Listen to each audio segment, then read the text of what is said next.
What's up, guys? I'm Brandon Lilly, and you're listening to Lionheart Radio.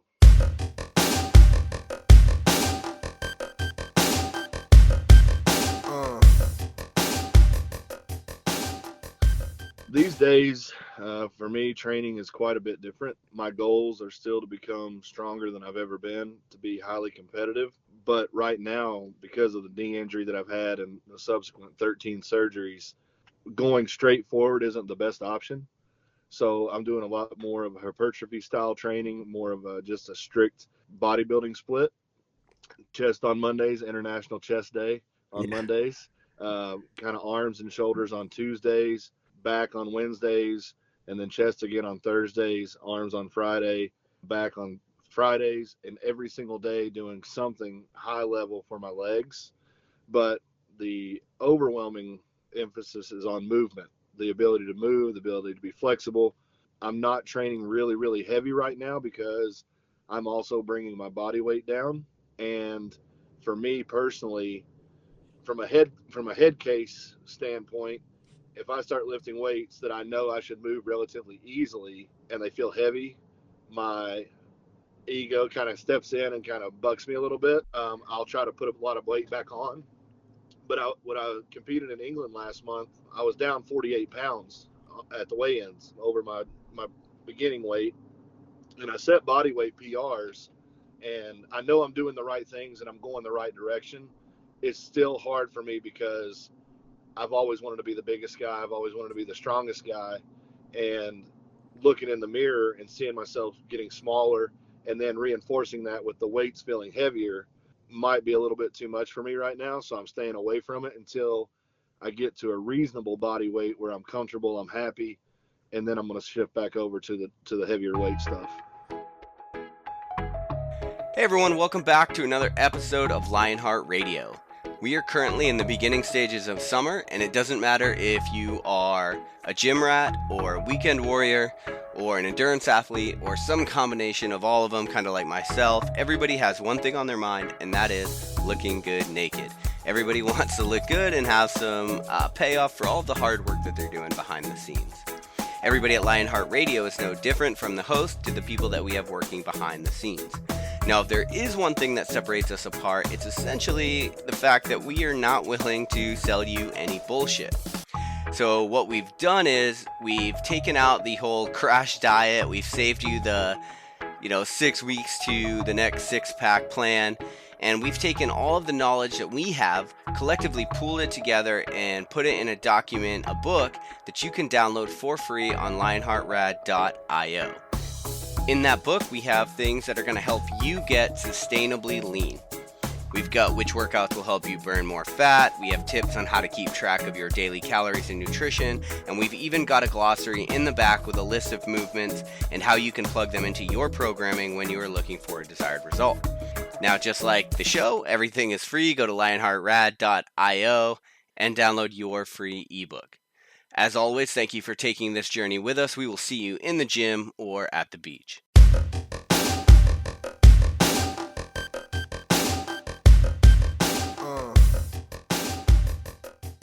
All right, well, welcome back to Lionheart Radio. I'm your host, Rick Alexander, founder of Lou Aviv in San Diego, California. And today, my guest is Brandon Lilly. He is the author of The Cube Method and 365 Strong. And he's well positioned to write a book on strength. As his raw powerlifting total, he's posted 2,110 pounds and 2,612 pounds with multiply gear. For the listeners that might not be familiar, I know we've talked about this on earlier episodes, but when we talk total in powerlifting, we're talking the sum of your squat, bench, and deadlift. So go ahead and add those up and see how you compare. Brandon Lilly, thanks for being on today. Hey, thanks for having me. And one more total to throw at you, not because you got anything wrong there, but just I'm proud of the fact that I did it. Sure. The 2110 was done in a belt only. I did a 2237 with belt and knee wraps, which is 1,015 kilos. And then the 2612 was done in multiply. But yeah, the 2237 is my best total, what I consider raw. But I did both of my best totals in Australia, one at Pro Raw and one at Capo. 2237. What was your squat, if you remember, with just knee wraps? It was 843. There you go. Jesus. Where did Where did your strength journey begin? Where did you even start with all of this? Believe it or not, I was a soccer player, and I was really, really good soccer player, as a matter of fact. And I was a swimmer, and I was also into distance sports. I cycled, I ran, and as I was getting closer and closer to college, I made some decisions. One, to leave basketball, which was my second love. Well, my first love was always baseball, but I had a little trouble with the curve. So I was a little bit better basketball player than I was a baseball player, and I was a much better soccer player than I was anything else. And I was going to be going to college for that. And actually, I was in contact with Ray Messer, who is, or was at the time, the U.S. men's soccer coach, and he was coaching at Earlham in Indiana. And his biggest motivator or encouragement to me to ensure that I would be able to play for him was to play at a bigger school. So I went to a very small school in a very small town. Across town there was a bigger school, so I switched schools, but I didn't change residence. And a lot of states adopted this idea that an anti-recruitment law would be the only way you could change schools was if you changed residence. And I got hung up in that law, it was just black and white, but it was being passed right at the time that I was transferring in the state of Kentucky. And actually, the appeal went all the way up to where I was sitting in front of the president of the KHSAA, and he rejected the allowing of me to play sports at the new school because I would have been advancing my level of sportsmanship, I guess. If I'd gone the other way, if I'd gone to the smaller school, I would have been okay. This is But high because, school? yeah, this was high school. And I was 16, 17 years old. And I was a pretty good kid, pretty good student, but when you took away the one thing that I cared about and you put me in a new school, I mean, it was like a recipe for disaster. I started getting in trouble, started skipping schools, just started kind of falling to the side a little bit. And I had a coach named Travis Lynch. He was a football strength coach, and he was also my history teacher. And he pulled me aside and he was like, "Look, kid, you got one or two choices here, and you're making some bad ones. So let me help you give you some good ones." He was like, "You should meet me after school at 5 o'clock, and I'll put you through a workout, and you'll be so tired you won't be able to get into trouble."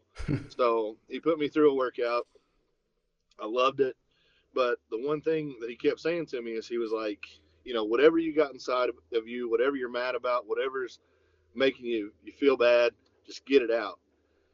And he had me on one of those hammer strength pec machines, and he just said, "Keep going, just keep going, just keep getting it out." And here I am, 17 years old, just start bawling, crying. Didn't know why, didn't understand it at all, but he just kept encouraging me, and then it was like I started screaming. I was getting, like energetic and whatever. I probably did 100 reps, you know what I mean? Yeah. But it was really good for me, and it was therapeutic as much as it was training. So that was the beginning of it, and from there it kind of kept going and kept going, and I kind of became so involved in that around school, I started becoming known as one of the stronger kids. And then I saw the football record board, and, being a non-football player, I wanted to chase those numbers. So that went well. And then that led me training at another gym, met another guy that was coaching powerlifting and so on. And he kind of took me under his wing, showed me the West Side method, gave me, I don't know, probably 20 or 30 Powerlifting USA magazines. And, the rest is kind of history from there. Yeah, I'd imagine football players were fucking pumped when a soccer player started taking their records down. Well, what's crazy about it is I was only about 175 pounds, but man, I got strong really really fast, and I can remember pushing to weigh 180 185 pounds and thinking that was going to be big, but I was benching right at 300 at that weight, which for a high school kid, I think 300 is a pretty good mark. I don't care what you weigh in high school, 300 is a pretty strong number. Yeah. And eventually I worked my way up to about 185 or 190 before I came back down to 175 in better condition. And I ended up benching 325 at 175 my senior year. But that was not the norm for me. The first time I ever picked up a true weight, I mean, it was a struggle for me. I took out 95 pounds on the bench press, and it nearly took my head off. Yeah. And I think that's been one of the reasons that I've been able to have success as a coach, is because I'm not one of these guys that just picked up a sport and was good at it. I've been at the bottom, and I haven't quite been all the way to the top of the mountain, but I've been pretty close. So wherever you are, I can have a pretty good relation point to that point. Yeah, so you earned that 300 pounds if you if 95 pounds was heavy. Yeah, I mean, and I credit that to Coach Lynch. I mean, I definitely would have. I was one of those kids that wanted to bench every day, do arms every day, and he taught me the ins and outs, kind of the ballet, I guess you could say, of lifting.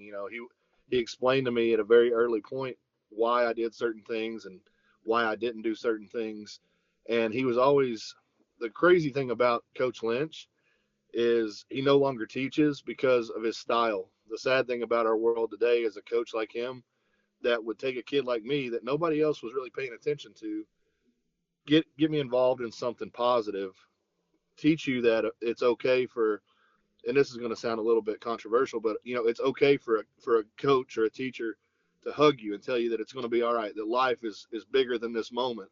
You know what I mean? Like he just Hmm. doesn't fit in. He just doesn't fit into the world today because people would think that's inappropriate. The most affectionate, caring teacher I ever had, and actually taught me that it was okay for a guy to say I love you. You know what I mean? Like whenever I graduated, I just never forget that moment. He was like, "Man, I love you." My dad didn't even tell me he loved me whenever I graduated. He was just like, "I'm Yeah. proud of you, son." But Coach Lynch taught me a lot about being a man in that regard, and it's just a shame that he left the school system because he could have done a lot of good. But in this world today, he just wasn't made for teaching. Yeah, I was actually going to point that out that I don't think even the first part with getting you into working out even hard, I don't think that would fly these days, You know, unfortunately. no, it's absolutely not. And there's a great movie.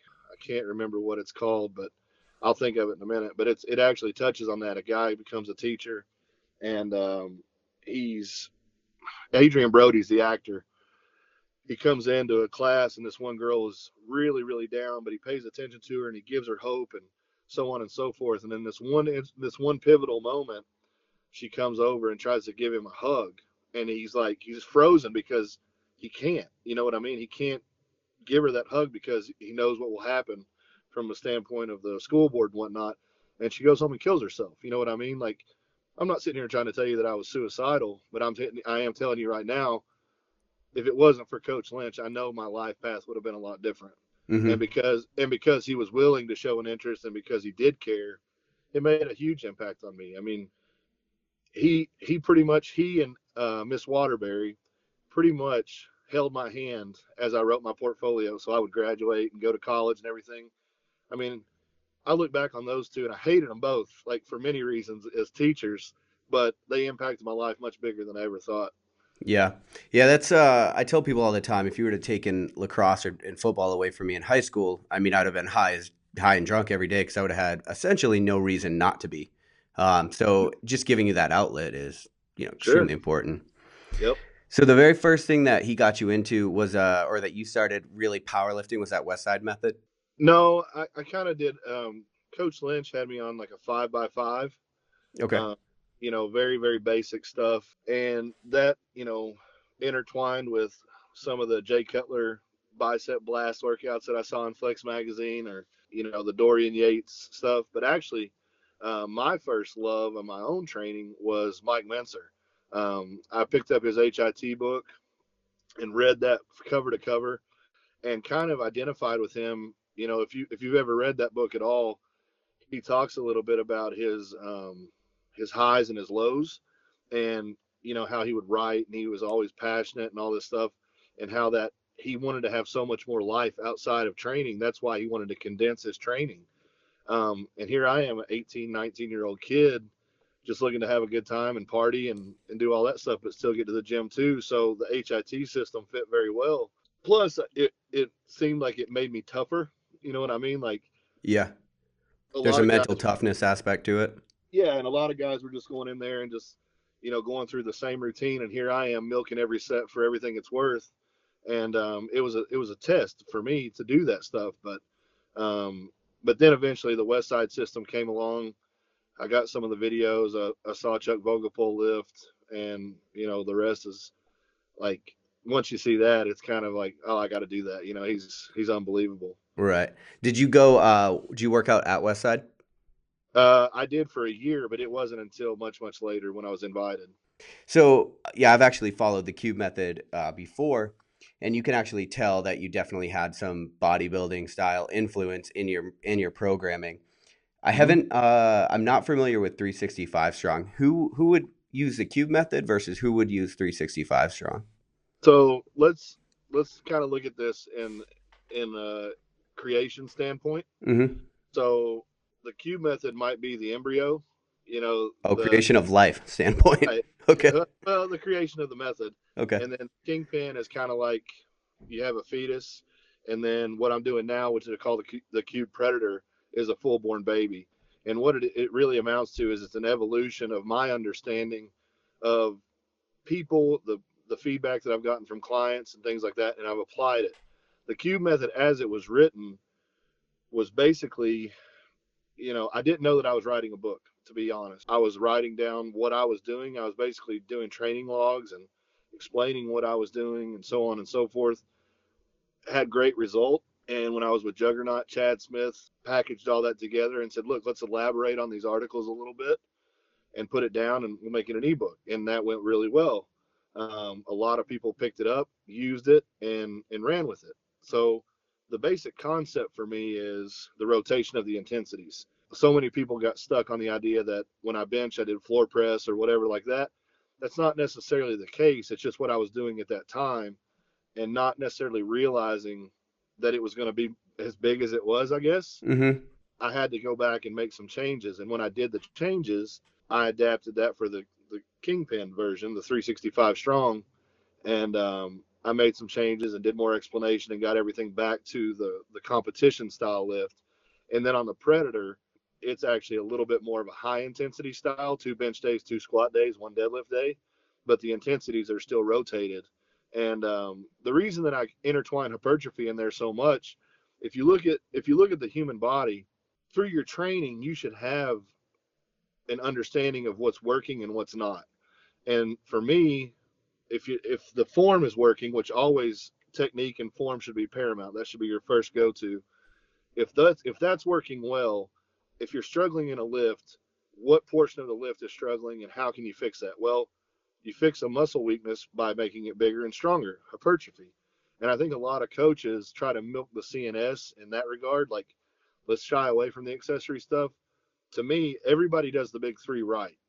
The guys that really, really get ahead are the ones that figure out how to train the weaknesses, how to do the hypertrophy work in such a way that it complements the big three. Mm-hmm. I was actually, just as you were talking to me, I was texting with Dan Green, and he is a guy who is, I mean, he's made his whole career off of hypertrophy work. You know what I mean? Like, Right. he's a beautiful squatter, beautiful deadlifter, good bencher. And if you watch him train, and I've trained with him, he will bury you with volume, and a lot of guys don't understand that, but Dan looks the way he looks for a reason. People are like, oh, Dan's genetics this, Dan's genetics that. No, you didn't see Dan 7, 8, 9 years ago when he was just a regular guy. Dan has built himself into that through hypertrophy work. And I think that when powerlifters got so separated and focused on the squat, bench, and deadlift, they kind of lost something there. So I wanted to bring that aspect of it back and get people focusing on just training hard, like no matter what you're doing, get in there and do the work. Mm-hmm.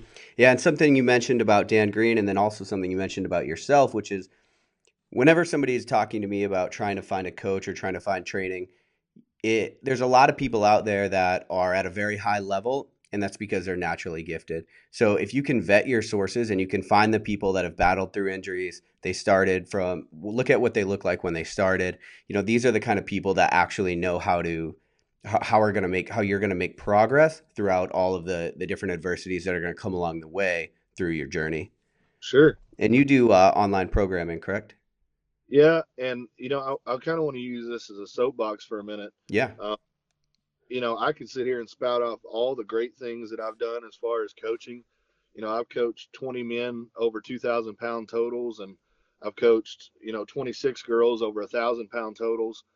And I used to think that was my selling point. I used to think that was great. But what I soon realized is those people were going to get those numbers no matter what. So these coaches that always tout, well, look at this person I've coached and look at this person I've coached. When I was at Westside, I mean, there were literally people. Matt Dimmel died training at Westside to be the best. There are powerlifters that I know right now. I considered myself one of them before my injury that would have prided myself on dying to be the best powerlifter in the world. So you tell me that you don't think I could do any program and find success with that mentality? You know Sure. what I mean? Like Phil Jackson coached Michael Jordan, right? He also coached Ron Harper. Ron Harper did not become Michael Jordan. Phil Jackson was still the same caliber coach. Good coaches are the ones who can take a middle of the road athlete and make them very good. The elite will always find a way to be elite. So if Mm-hmm. your coach is somebody that's selling you on the fact that they've coached, you know, numerous top end athletes, go a little bit lower. Look at the next tier. How many people have they coached from good to great? You know, because the great to elite, those are the people that are going to do it on their own anyway, no matter what. I Mm-hmm. mean, I've looked at training manuals that I had from, even a few years back before I was doing the Q method, and my training made no sense whatsoever, but I got better. You know what I mean? It was just kind of like because I refused to fail. Right. So I take more pride in taking an athlete that doesn't necessarily want to be the best in the world, but then they start competing and then they get competitive with themselves and then they do some pretty great things. One of my guys that I work with now, he went from a 315 squat when we started, and now he's squatting just over 600 pounds in a little over 18 months. It wasn't that he couldn't squat more when we started. He just didn't think he ever wanted to do anything bigger than that. You know what I mean? Mm-hmm. So when we started working together, started coming on pretty quickly, put on a nice little amount of size, and now he's squatting 600 pounds, and it's like maybe he'll squat 700 one day. I don't know. Will he be the best in the world? Probably not. But damn, 600-pound squat for a guy that never thought he would do that is pretty amazing. Oh yeah, yeah, it definitely is. So if you're here's the thing though, if you're a coach and you're in a gym, there's tricks Yep. that you can. There's a lot of tricks that coaches can use in order to help people get through different mental aspects of getting stronger. Mm-hmm. From an online perspective, when you get these guys or girls that are middle of the pack, how are you coaching them to get better through the barriers, like you say? Well, for me, anything in powerlifting, especially, we focus on one rep so much, right? I mean, that's what we compete at. Right. Let's just use, for example, we have a guy that wants to bench 400 pounds. He's a 370-pound bencher, and he fails at 400 every single time, right? Well, the situation that I give him is when I wanted to bench 600 pounds, I had to look at how I bench 500 pounds. When I bench 500 pounds, I could do 405 for about 7 or 8 reps. Okay, Mm-hmm. so I rationalized that if I wanted to do 600 pounds, I needed to do 500 pounds for 7 or 8 reps. Well, when I was doing my warm ups, I was doing 500 for two, 515 or 525 for one, 550 for one, and 570 for one. No way in the world was that going to elicit a 600-pound bench press. So I had to go back and I had to learn how to build 500 into a three and then 525 into a two and so on. Again, it's not always moving forward, it's figuring out how to do things that you've already done better and more.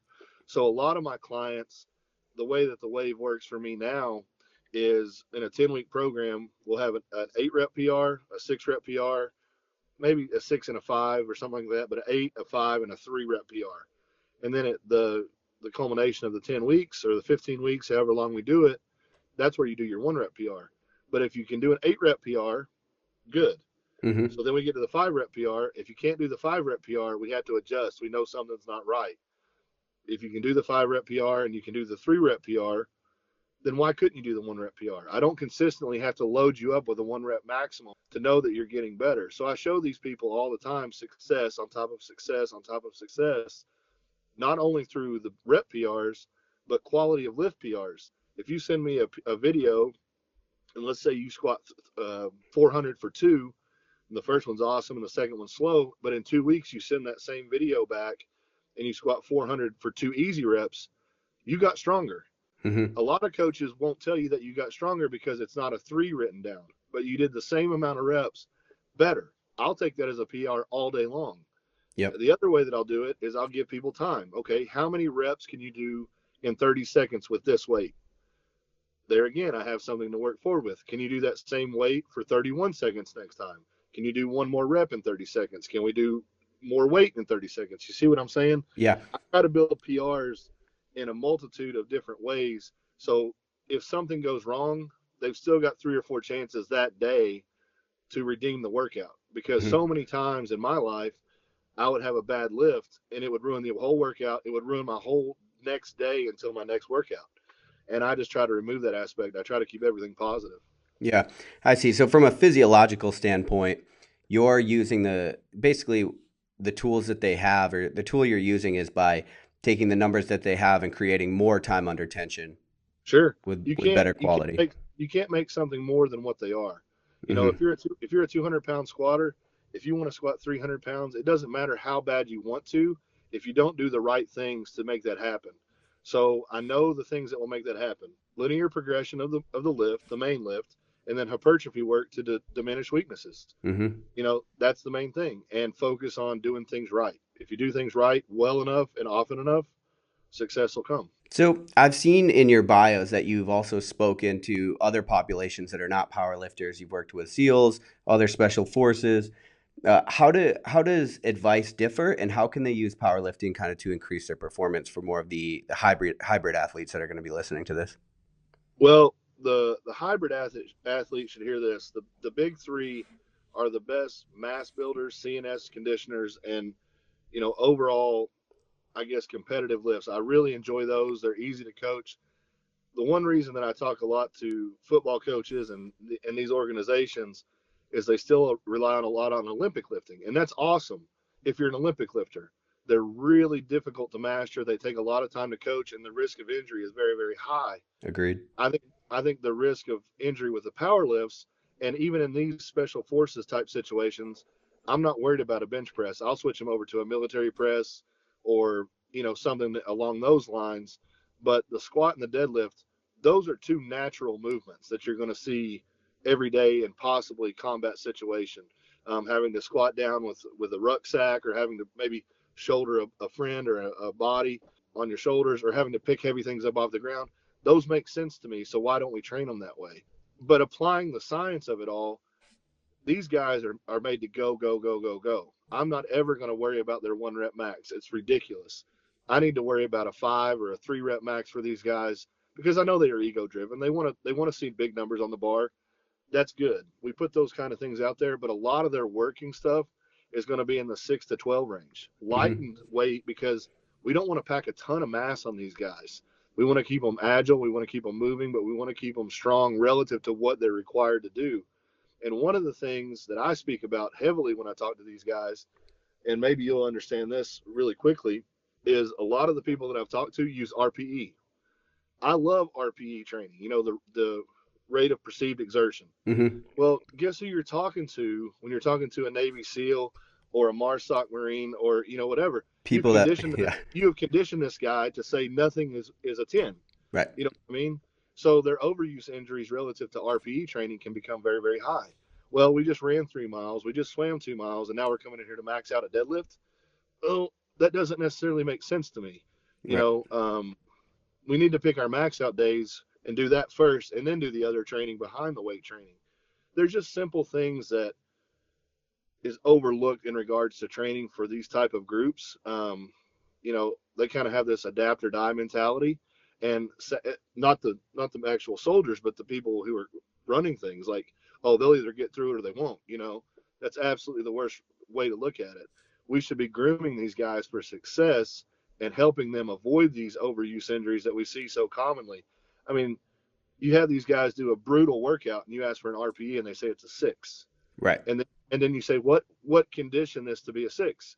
Well, I was in Fallujah, and everything that was going on there. That's my 10. Right. That's my 10 relative to this 6. So are you going to push that guy to a 9? No, you're going to break him down. You have to give them things that make sense from a scientific training standpoint, that will make them better, that won't push them based on a psychological evaluation of their training and what they're doing, but from a physical standpoint. This will Hmm. work. This will make you better. Believe in it. Do it. Good.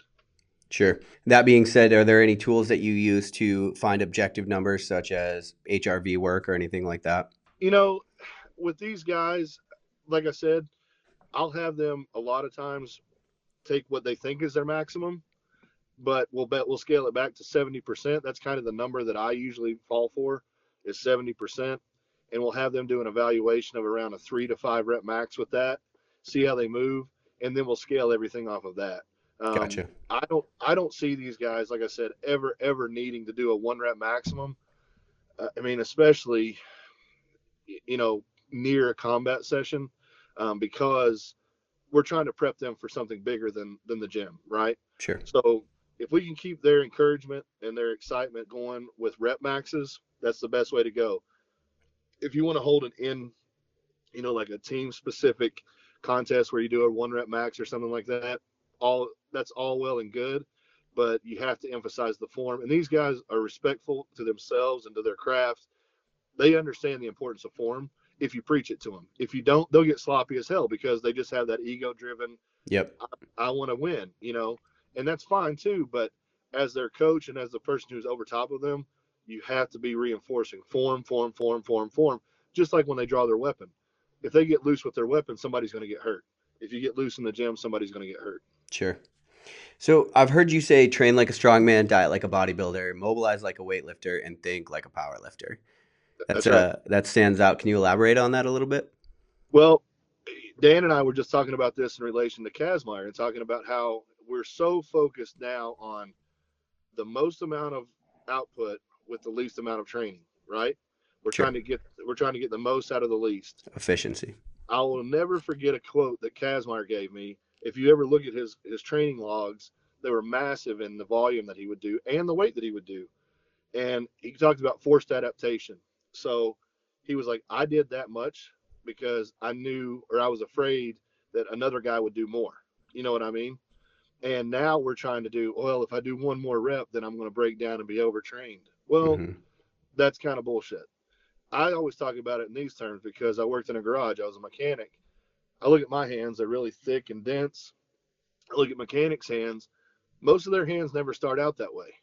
But when their food and their rent and their livelihood is on the table, somehow they find a way to keep turning those wrenches 8 hours a day, every single day. Their hands don't get overtrained. Sure, they get achy, they get sore, they get knotted up and whatnot, but they get fat, they get thick, they get stronger. Imagine if you did that every day with your back or with your hands or your pecs or your legs or whatever. If you do a little bit more and more and more, that's what we're seeing with strongmen. Because strongman is not a want to sport, it's a have to sport. Hmm. Powerlifting is, I want to deadlift 800 pounds. Well, strongman has become this competition over here, and is a big one. The deadlift is 900 pounds. Well, if you can't deadlift 900 pounds, sorry. Yep. So you have to figure out a way to get there. And most of the time, that's not by doing less, it's by doing more and mobilizing. So many of our powerlifters get so bound up and so like they get what we call the West Side waddle, Hmm. because they get so big. But you Yep. see big men like Zadrunas, you see big men like Thor, you see big men like Brian Shaw that move really, really well. You look at Eddie Hall, who I would argue is the strongest static human alive. He doesn't move very well because I think he has overcompensated his strength and limited his ability to move. Whereas Hmm. a Big Z, who is unbelievably good with his feet for as strong as he is, I think he could be stronger if he focused on all out strength. Or if you want to go back even further, look at Pujanowski or Yoko Ahola. Those guys that were infinitely strong with rep work, they would just go for days and days and days, but they got stronger in different planes. Powerlifters have gotten strong in one plane, and I think it's to our own detriment. Yeah, I agree. I think too when you start to really pronate like that, you're strong in certain areas, and then you're going to be weak in certain areas, and that Yep. that slight tinge is going to be all it takes to fuck you up. Yeah. And then the mobilization, like a weightlifter, I mean, again, look at how powerlifters are so bound up. We're walking like stick figures, you know what I mean? And not stick figures in a good way, like we're bound up and we can't bend. Hmm. And I can remember times in my own life when tying my shoes was harder than squatting 800 pounds, and that's not a good thing. And it's just because of laziness. It's not because it's going to impact your sport. It's not because it's going to be a detriment to what you do. It's simple fucking laziness. The Yeah. fact that you won't get on the ground and take 10 or 15 minutes to better your lifting and to better your life is just, it's asinine. Mm-hmm. And then the idea of thinking like a power lifter, having that one shot, one kill mentality. Like, I've got one chance to go big and do this right. It's all on the line. That's what I mean by that. That's the one thing I love about powerlifting is it's all on you in the moment. You either lift it or you don't. It's not bodybuilding where it's objective and you got five different people with five different opinions. It's you versus the weight. You have to be man enough to pick it up or woman enough to pick it up, and you have to be a special kind of person to believe in yourself enough to do Yeah, absolutely. I'm gonna print that quote out and put it in my gym. I like it. that.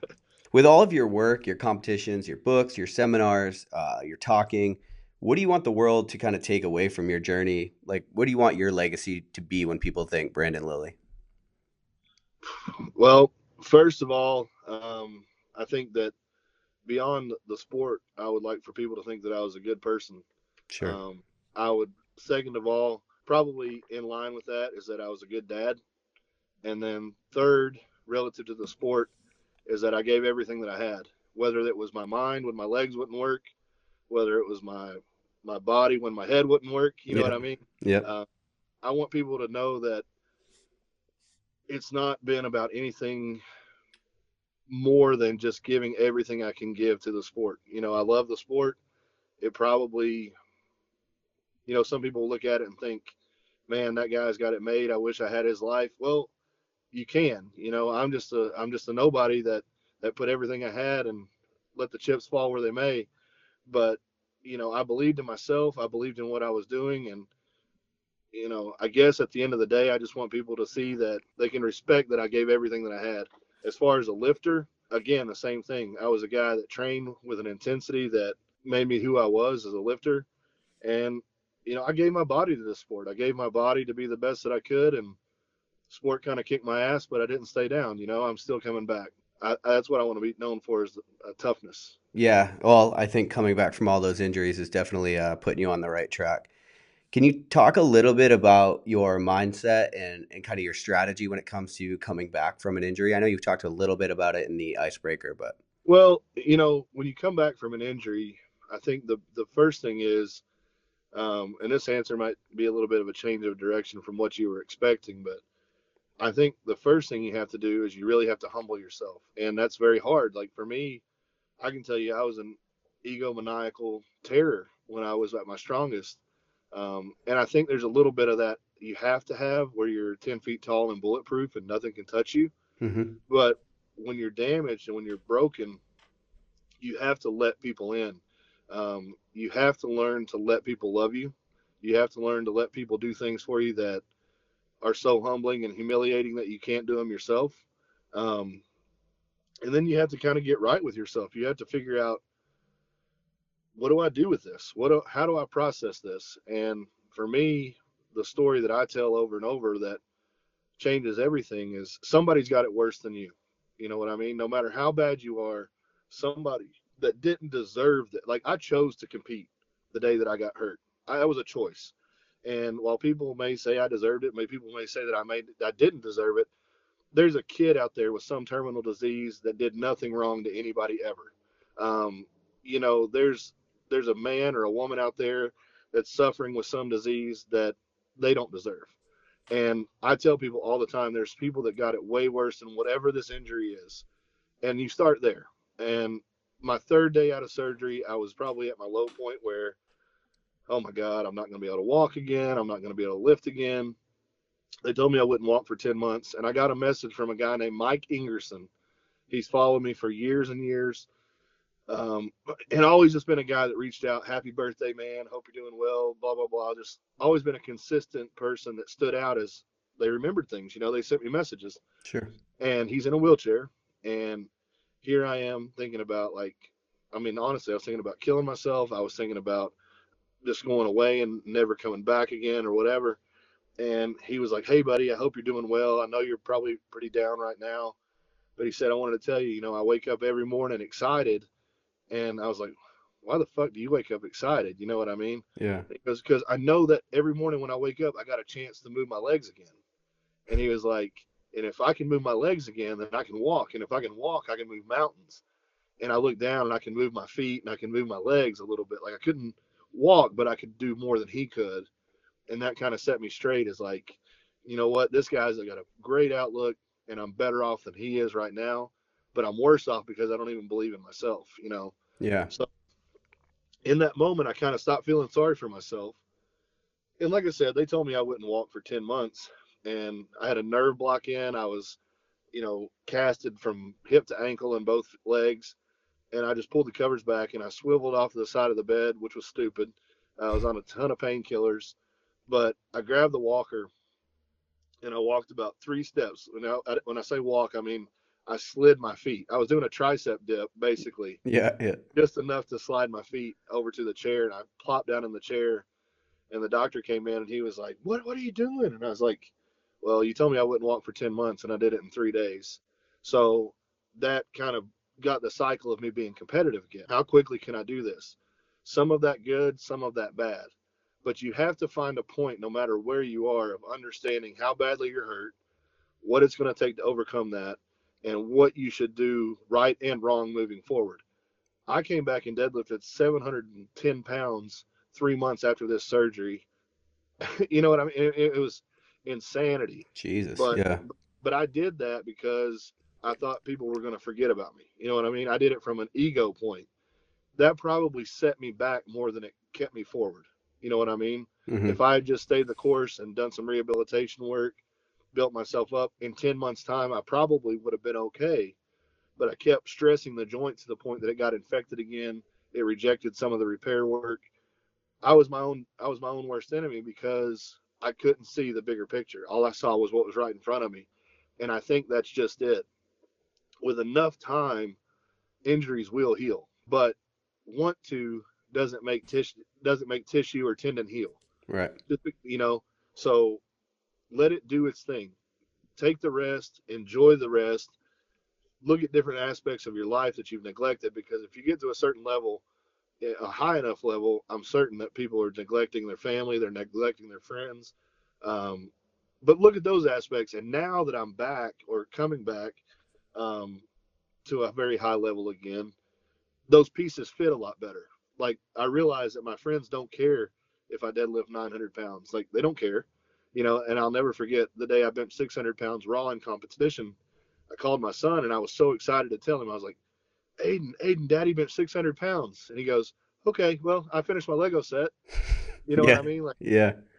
he didn't care. Yeah. That'll give you perspective. And the reality of it is, I was his Superman the day he was born. You know, being there and being a good dad and um, doing things for him that a parent should will mean more to him than a 600-pound bench press ever will. Like, Hmm. he has no grasp of what 600 pounds is yet. I mean, when he's older, he might drink a beer and think that's cool. You know, like my dad benched 600 pounds one time, but Right. right now it doesn't matter. Yeah. He cares if I'm at his games. He cares if I'm there building Legos with him, you know? Hmm. So if you're in an injury spot, if it's minor, just do the rehab work, enjoy it. If it's major, kind of like mine was, really sit back and do some thinking, read some books, learn about training, look at different aspects of training. You know, all this stuff that is out there. When I got injured, I thought I knew everything. And now that I'm 3 years removed from the injury and I've been reading and talking to more coaches and all this stuff, I don't feel like I can learn enough. I feel like I'm at the base of the mountain again. You know what I mean? So Yeah. I feel like you can get a little too full of yourself, Hmm. and an injury has a really good way of humbling you again. So, you know, not that everybody needs humbled, but I certainly did. No, I think you get moving so fast in life and you're hungry and you're looking for the next step. And sometimes you just got to get, punched in the face in order to get that introspection you need. Oh, for sure. So now that you're 3 years removed from that injury and you're on the mend and you're hungry, what are you most excited about right now that you have going on? Honestly, that I'm alive. Um, and I don't say that, tongue in cheek. I say that seriously. I have so much going in life that I'm thankful for and I'm happy about, and the people that I've connected with um, through this sport and on the fringe of the sport. So I'm really, really thankful for that. But from a competitive standpoint, um, I'm doing a deadlift in July. It's kind of a test the waters at my lower body weight. just to see how I feel. But I'm actually going to not compete for the rest of the year. I'm going to take the rest of the year, try to build myself back up um, at a lighter body weight, and then in the spring do something big. But I do think my best numbers lie ahead of me. I don't think I'm done by a long shot, but I also know I have to be strategic. I know that I can't go out and compete 6, 7 times a year like I used to, maybe once or twice a year. But I very, very much want to deadlift 400 kilos in the future. I've pulled 840 since my injury, so another 20 kilos on top of that. I think it's possible with better training because I'm training better now than I was when I pulled the 840. Sure. Um, I've surpassed my squat that I fell with in the gym. I would like to put that on the platform, and then I would like to bench over 600 pounds again. So I have all these goals, and I have a lot going on, but I just need to concentrate them and realize that it's going to be one foot in front of the other. But my ultimate goal is to keep doing this until I'm 40. That would give me a good 20 plus year run in the sport, and then I'll still probably kick around and do some deadlifts or something. But I just know that I only have so many big squats left in these knees, Yeah. and I want to walk away from the sport. I don't want to be broken completely by it. I don't care that I've had injuries. I don't care if more come, but I want to be able to walk away from the sport on my own terms. Yeah. And I think you're definitely on the right track and ahead of the game as far as your openness to mobility and recovery and all the different things that a lot of people neglect. For sure. So we have a couple listener questions, and then we'll get into the Lionheart kicker. So, Okay. listener question one is, what is your opinion on the state of strength sports today? That's kind of open ended, but Well, I think the state of the sports is that they're bigger than ever. They're getting some recognition, and a lot of great things are happening because of that. I think there are people that are capitalizing on the growth of the strength sports that are not reinvesting in the strength sports. They're investing in themselves, and I think that's a bunch of bullshit. So you should really weed out. The biggest company isn't always the best company. There's mm-hmm. smaller companies that are actually putting a lot back into this sport, and I'm not trying to pat myself on the back for this, but 50 cents of every dollar of every cube method book ever sold has gone back into a military or veterans, some type of charity for veterans. And did I reinvest in the sport? No, but I invested in something. So if there's a company out there that's doing good because of their gain, then I think that's good. But there are so many companies out there that are just profit, profit, profit, Mm-hmm. and it's going into their pockets. They're not putting it back into the lifters that are supporting them. That's my worry for the sport. But the sport itself is doing amazing. I just wish that the strongest people were rewarded and not the people who showed the most skin. Yeah, yeah, yeah. That's Instagram too, partly to Yeah, well, blame. people ask me, they see that I have some sponsors. And when I say a sponsor, I mean somebody who actually invests in me. And I don't always mean financially. I mean, they invest in me as a person, they invest in my time, they invest in me as a lifter, and they make my road to competition easier. That's not always a paycheck. Now, that's not a fucking t shirt either. You know what I mean? Like, if Mm-hmm. somebody kicks me a t shirt, I'm appreciative, but I'm not going to sit there and ride their jock and say they're sponsoring me. I'll rep their T-shirt because they're cool or whatever. They're my friend, but I'm not going to wear a T-shirt just because it's free, and I'm not going to support something that I don't believe in. So I think a lot of people make those mistakes. Mm-hmm. They want to put something out there that they're sponsored. Yeah. Well, let's break down what your sponsorship is. You get 3 T-shirts a month. You're worth $18 a month. Okay, so you're worth about 30 cents a day. You know what I mean? Like, Yeah. that's what you're worth to that company. And at that point, you should say fuck off. Yeah. That's You a good know, way to look at it. it's better to be unsponsored and do it your fucking self. I can tell you this right now. This is something I tell kids all the time. I have never ever to this day taken sponsorship money to pay for my travel or my entry to a competition. And I've been all over the world doing this, and I have never ever taken money for that. The sponsorships that I have come in the form of protein, creatine, BCAAs, whatnot. Mm-hmm. I get some free clothes from Rise Above, Rogue American, Hate Brand, but those are my friends. Like, I'm not looking for a handout. I'm just looking for, I want to support them the best way that I can, and they give me free clothes. I don't sit here and tout them as like they made me or anything like that. I just say, look, buy this brand. They're great people. Yep. Their clothes might not even be cool, but they're great people. You know what I Yeah, mean? yeah. But they do make great clothes, so it works. Yeah, well, and one thing you've done really well is you've embraced being an entrepreneur, which has helped you really, uh, make it in the powerlifting industry. I'll tell you what, man, I did it all from a cell phone. You know what I mean? Like, you tell me that you can't afford a fucking cell phone, then if you can afford your monthly payment, you can afford to start your own business. Hmm. And it starts with one client. Well, how did you get into coaching? You don't start with 50, 60 clients. You start with one, and you treat that motherfucker so good that you get another. And then you treat that person so good that you get another. And it just snowballs. And I mean, if you're worth a shit at all, and that's what you're doing, you're going to find out pretty quickly. You know what I mean? Like, you're going to get results and people are going to come to you, or you're going to find out it ain't made for you. But I can Hmm. promise you, as glamorous as some people try to make it look, it's a tough job. You know, other people are putting their passion, their hobby, their hard-earned money invested into you to make them better. So you have a huge obligation. It's not something to just use as passive income. Yeah, yeah, completely agree. All right, question two is how do you feel about the saturation of federations and weight classes? Um, I kind of coined that statement. There's no weight classes in the jungle. And I coined that for my younger lifters who idolize guys like Dan Green or Kevin Oak, these guys that are very, very successful and they make huge weight cuts. I don't fault that at all because they're going for world records. They're going for all time numbers. These kids that are competing for the first time, cutting 10, 15, 20 pounds, stupid. Mm, I understand from a growth standpoint in the sport, we need multiple federations and we need multiple weight classes. It keeps things competitive. It keeps people coming into the sport. Somebody that may never ever compete more than once gets to go to a competition. They get a chance at a trophy. They get a chance to win. I'm fine with that from the standpoint of the good of the sport. From the standpoint of me as a competitor, if you lift the biggest weight, you're the fucking top dog, period. You yep. know what I mean? Like, don't come at me with your body ratio stuff. The salmon never eats the bear. Yeah. That Fuck yeah. always fucking eats the salmon. So, Hmm. in this sport, it's who picks up the most weight. And like, I respect those guys that are lighter weight classes and doing some big things.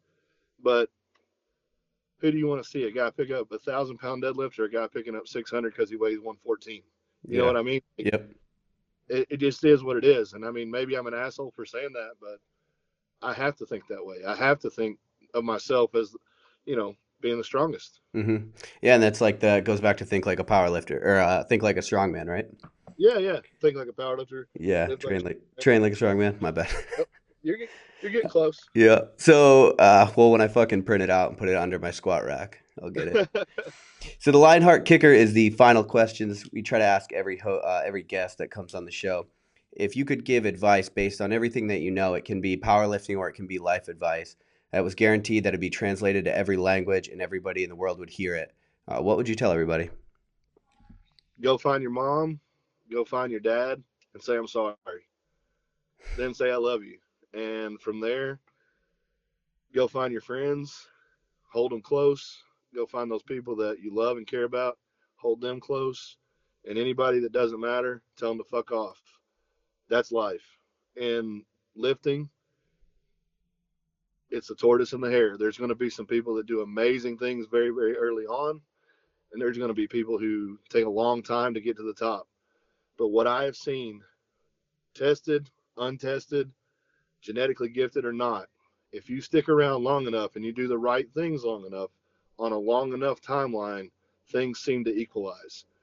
The drug numbers are not that much bigger than the tested numbers. So if you're out there and you're having this question of should I start using drugs, should I stop using drugs, whatever, Hmm. think about this. What do you believe in? Don't let the sport dictate what you believe in. What do you believe in and make the choice from there, but make an educated choice and realize that no matter what, it's going to take a long time to get to the top, but anything is possible in this sport. And I truly believe that if you work at it and you do the right things, you can get anywhere as you want to be. That's life too. Yeah, you're an introspective guy. Ladies and gentlemen, Brandon Lilly. Thanks for being on, buddy. Oh, thank you guys for having me. All right, thanks, guys. Thanks for listening to Lionheart Radio. I hope that the information from today's show will make you fitter, happier, and healthier. For the show notes of this episode and every episode, head to www.lionheartrad.io. Yep, just like Lionheart Radio. And please, if you have the time, head over to iTunes and give us a 5-star rating. It really helps us to know that we're on the right track in delivering you reliable information and value. As always, feedback is welcomed. If you have any comments on the show or would like to suggest a guest, send me an email at rick@luavive.com. That's LUAVIVE.com. Thanks for your support, and we will see you next time. Bitch, I feel good. Don't I look stupendous? My shine is so endless, and shit you can do to end this. Even when I'm dead, niggas still gon' bump that chip shit. Coke, white, Escalade on cinches for you dipshits, so you won't forget this. Midwest nigga be